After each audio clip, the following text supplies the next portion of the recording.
अपने पसंदीदा शो के फुल एपिसोड देखने के लिए अभी डाउनलोड करें दंगल प्ले ऐप।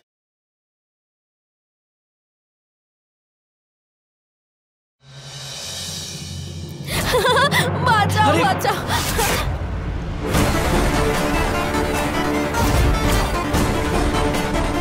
शालू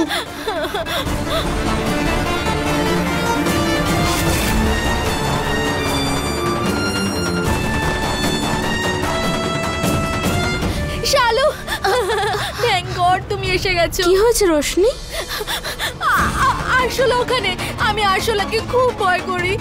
আচ্ছা ঠিক আছে ঠিক আছে, আমি দেখছি।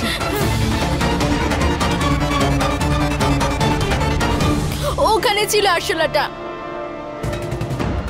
ইয়ার তোমরা তো আরশোলাদের সাথে কি করে থাকো এই বাড়িতে? ঠিক আছে শান্ত হও তুমি, এখানে তো কিছুই নেই। আরে এখনই তো ছিল ওখানে, আমি নিজে দেখেছি। আমি এক মুহূর্তের জন্য এই ক্রকোডাইলগুলোকে সহ্য করতে পারবো, কিন্তু কিন্তু আরশোলাকে আমি খুব ভয় করি। ওকে কাম ডাউন কাম ডাউন, যদি কিছু থাকে সেটা চলে গেছে। একটা কথা বলুন, আপনি এখানে কি করছিলেন?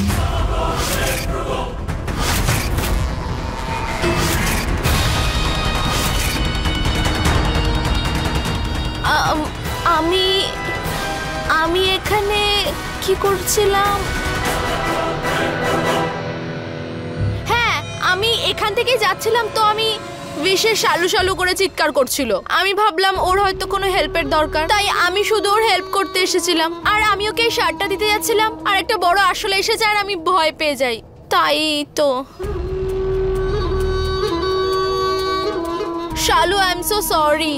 তোমার কি আমার জন্য খারাপ লাগছে? অকওয়ার্ড? না না, সেই রকম কিছু নয়। শুনুন, আপনি আমাদের গেস্ট, আর বিশেষ আমার হাজবেন্ড। ওকে আমি পুরো বিশ্বাস করি। থ্যাংক গড, তোমাদের এই বিশ্বাস যেন সব সময় থাকে।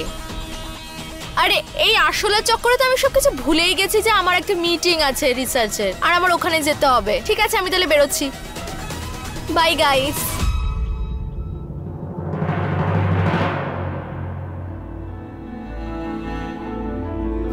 তোমার মেডিসিন নিয়ে এসেছি।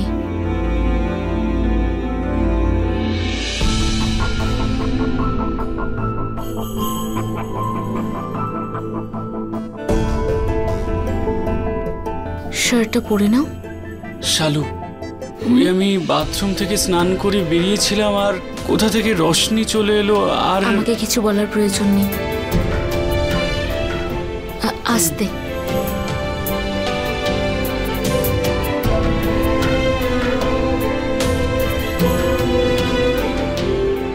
আমি বিশেষকে চিনি, কিন্তু এই মেয়েটার বিহেভিয়ার একদম অন্যরকম লাগছে।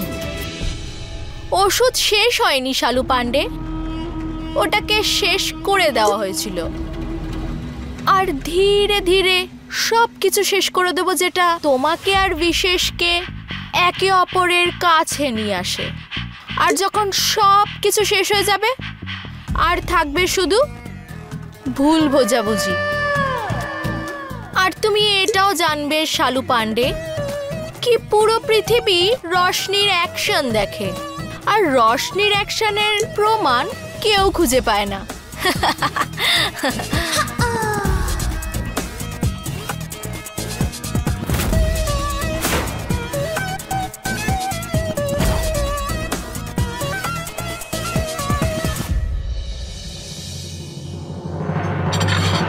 ঠাম্মা, 1 মিনিট দাঁড়াও। কি হলো? আজকে মিশ্র বাবুকে আমি খাইয়ে দেবো, তারপরে আমি খেয়ে নেবো। সাবাস, খুব ভালো।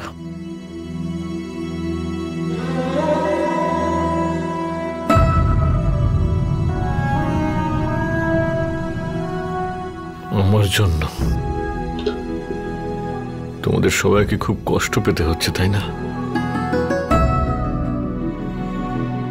আমি কতটা অসহায় হয়ে পড়েছি যে নিজের হাতে খাবারটা পর্যন্ত খেতে পারছি না। মিশ্রবাবু, তুমি কেন এসব কথা ভাবছো বলো তো? পরিবার থাকেই এই কারণে, যাতে একে অপরের বিপদে পাশে এসে দাঁড়াতে পারে।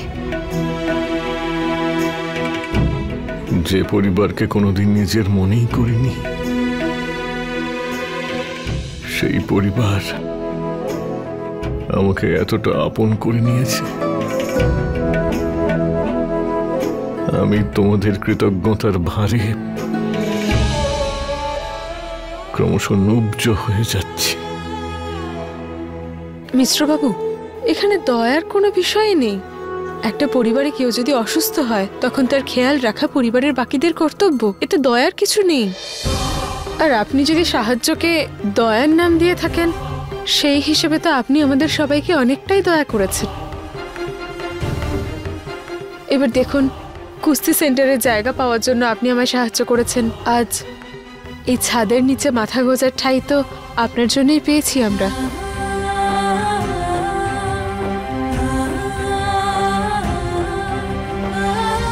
মিশ্রবাবু, আপনি আমাদের সাহস জুগিয়েছেন, নতুন বিজনেসের আইডিয়াও দিয়েছেন, তাহলে এই সব কিছু তো দয়াই হচ্ছে, তাই না?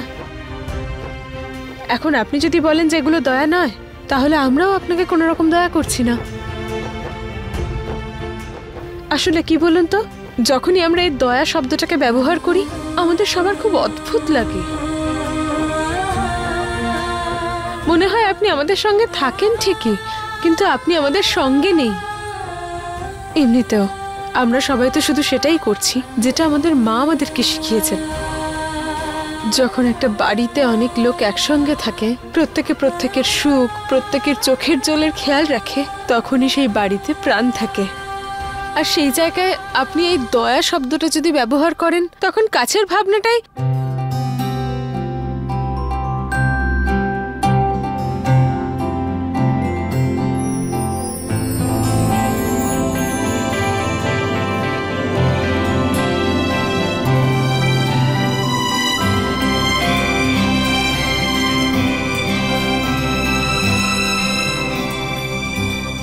তো কাছের করে ভাবাটাই আর ভাবা যায় না।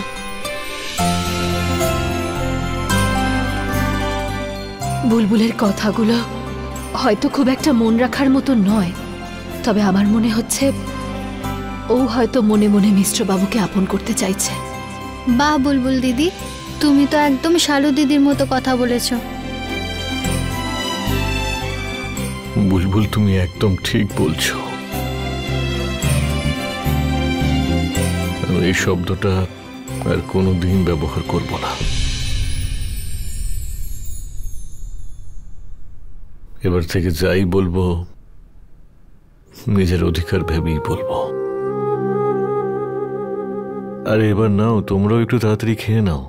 ওই যে রঞ্জু অ্যান্ড ডটার্সের যে সমস্ত কাগজপত্র তৈরি করতে বলেছিলাম, ওগুলো একটু তাড়াতাড়ি করতে হবে, যাতে আমরা কাজ খুব দ্রুত শুরু করে দিতে পারি। গুড্ডু, এইবার সব কাজ খুব তাড়াতাড়ি হবে। কাল জন্মাষ্টমীর পুজো, তাই এই জন্মাষ্টমীর পুজোটা সমস্ত নিয়ম কানুন মেনে করতে হবে। আরে তোর বাবা তো জন্মাষ্টমীর পুজোটা খুব ধুমধাম করে করতেন।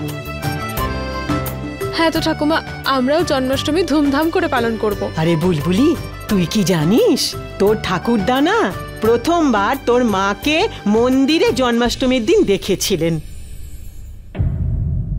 আর এসেই আমাকে বললেন যে আমি মন্দিরে এক খুব সুন্দর, ভদ্র, সভ্য মেয়ে দেখেছি আমাদের গুড্ডুর জন্য।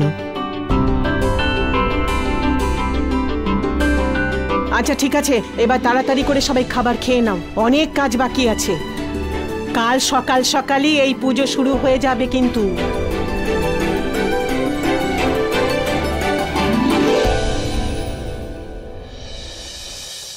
আই এম সরি শালু, তুমি যখন রুমে এলে তখন রশনি আমাকে জড়িয়ে ধরেছিল। সবকিছু কেমন হঠাৎ করে হয়ে গেল, আর আমি রিঅ্যাক্ট করার সময়ও পাইনি।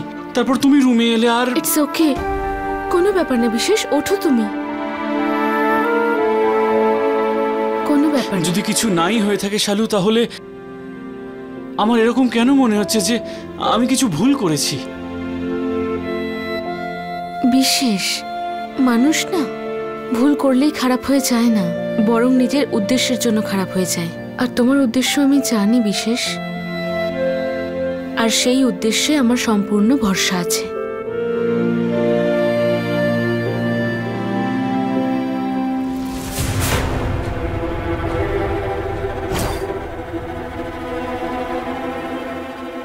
শালু, কি ভাবছো তুমি? কিছু না, এমনি এমনি। আমি আসলে বলতে চাইছি, বিশেষ তোমার এই মেয়েটাকে একটু অন্যরকম লাগে না? মানে ও এত স্ট্রেট ফরওয়ার্ড, আর অন্যদিকে আরশোলা ভয় পায়। যা খুশি বলে, যা খুশি ভাবে, একবারও এটা ভাবে না যে সামনের লোকটা কি ভাববে। জানি না সব মেয়েরাই এরকম হয় নাকি, এই একটু স্পেশাল ধরনের। শালু, প্রত্যেক মানুষের নিজের একটা নেচার আছে। আচ্ছা ছেড়ে দাও, তুমি কেন ভাবছো ওর বিষয়ে? কিছুদিনের অতিথি, আবার চলে যাবে। হ্যাঁ এটা ঠিক, ও আজকে যখন আমার রুমে এলো না, শালু যখন ও রুমের মধ্যে এলো আমি খুব আনকমফোর্টেবল ফিল করছিলাম।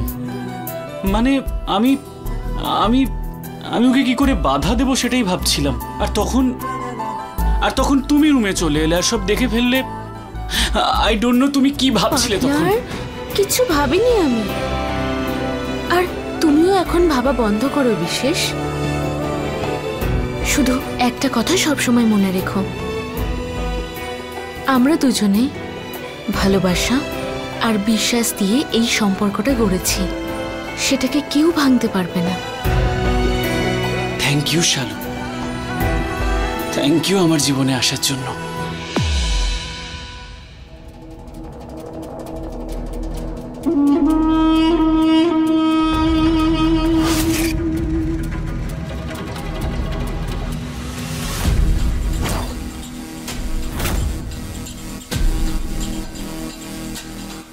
শালু পান্ডে, তুমি হয়তো জানো না যে ভালোবাসার বন্ধন সবসময় দুর্বলই হয়, আর সন্দেহের একটা পোকা তোমাদের জীবনটাকে তছনছ করে দেবে। আর তোমাদের মধ্যে সেই সন্দেহের পোকা আমি দেব।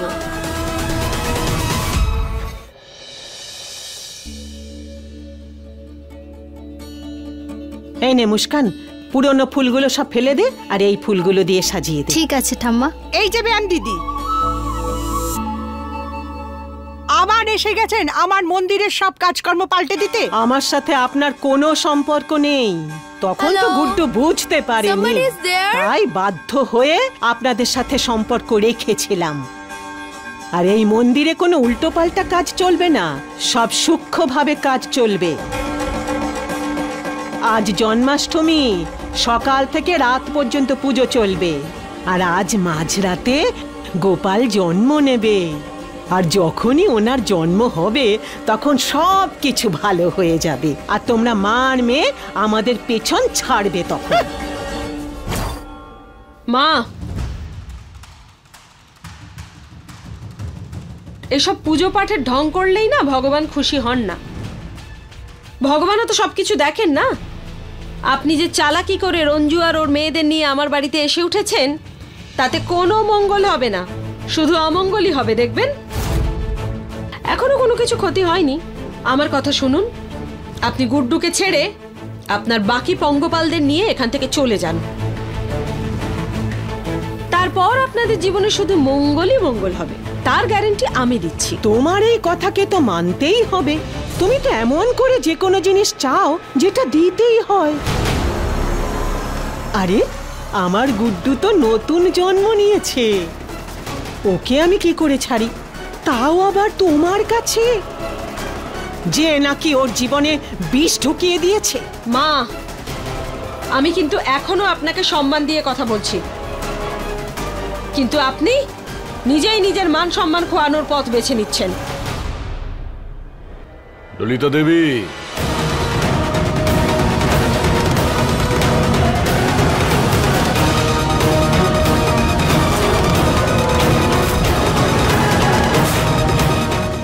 এত সব কিছু ঘটে যাবার পরও আমি তোমার নামের পরে দেবী ব্যবহার করি। মায়ের সঙ্গে আর কোনোদিন অভদ্রতা করার কথা ভাবতেও যেও না।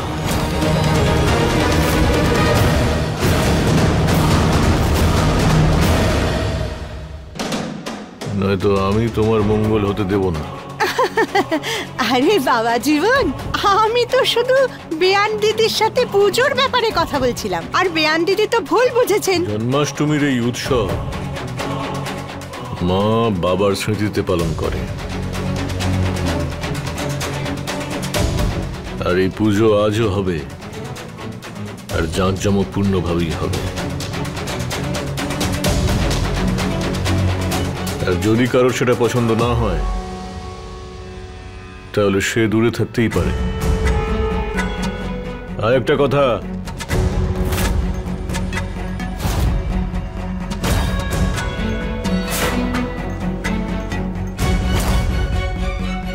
ইন্সপেক্টরের কথাটা মনে আছে তো?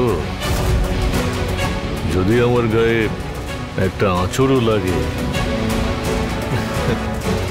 সেটার জন্যও দায়ী তুমিই হবে।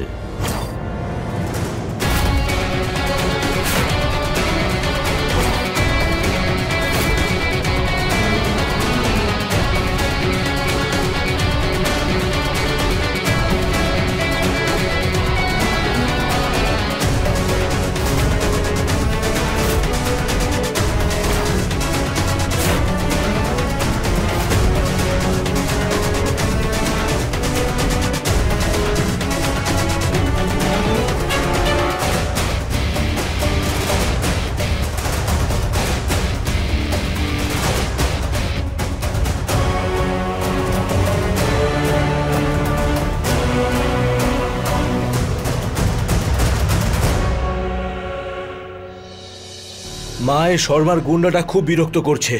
যদি আমাদের সমস্ত অ্যাকাউন্ট ফ্রিজ না হতো না, তোকে আমি দেখিয়ে দিতাম। ও এবার জানি না যে কোনো সময় এসে টাকা চাইবে। চিন্তা করিস না, ওকে আমি সামলে নেব। কিন্তু রঞ্জু আর ওর মেয়েদের নিয়ে কি করব? আগে তো শুধু ওদের কথা শুনতে হতো, কিন্তু এখন তো শান্তি দেবীও নিজের রূপ দেখাচ্ছেন।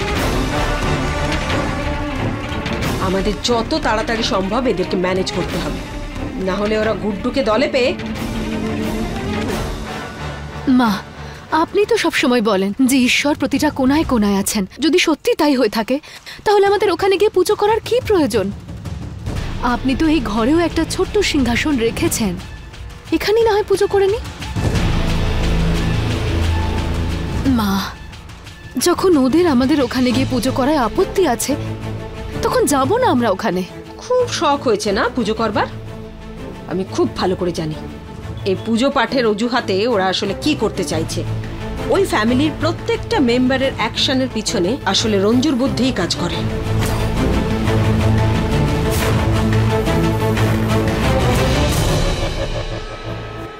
রঞ্জু, তুমি একদম ঠিক বলেছ। পুজো তো যেখানে খুশি হতে পারে। বাবাও সেই কথাই বলতেন, মন শুদ্ধ থাকলে পুকুরেও গঙ্গা স্নান করা যায়। কিন্তু আমার মা সম্পূর্ণ বিধিসম্মতভাবে পুজো করতে পছন্দ করে, আর ললিতা সে কথা ভালোভাবেই জানে। ও যদি আমার মাকে অপমান করে তাহলে আমার খুব খারাপ লাগবে, তাই ও জেনে শুনে এসব কিছু করছে। এই কথাটাই তো আমি সবাইকে বোঝানোর চেষ্টা করছি মিশ্র বাবু। যখন ওরা এসব ইচ্ছে করে করছে তখন আমাদের উচিত ওদেরকে আর না উস্কানো। আমরা ওদেরকে কোনো সুযোগই দেব না।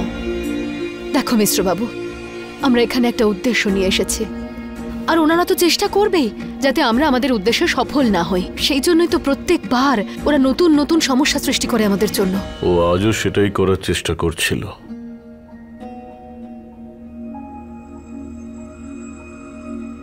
মা, তোমার পুজো করতে মোটামুটি কতক্ষণ লাগে? আধ ঘন্টা বা সব থেকে বেশি হলে 1 ঘন্টা। তাহলে তুমি একটা কাজ করো, তুমি সকাল সকাল মন্দিরে পুজোটা সেরে নাও। ললিতার ঘুম থেকে ওঠার আগে তোমার পুজোটা হয়ে যাবে। ঠিক আছে, এমনটাই হবে।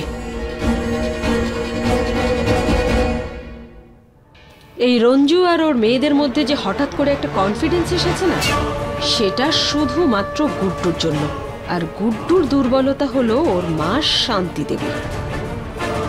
আর আমরা তো মাকে আগেই আমাদের দলে টানার চেষ্টা করেছিলাম, কিন্তু ওই বুড়ি তো রঞ্জুকে ছাড়া আর কাউকে দেখতেই পায় না। বয়স হলে তো চোখের দৃষ্টি এমনিই কমে যায়, তাই সময় হয়ে গেছে ওই বুড়িকেই সবার নজর থেকে সরিয়ে দেওয়ার।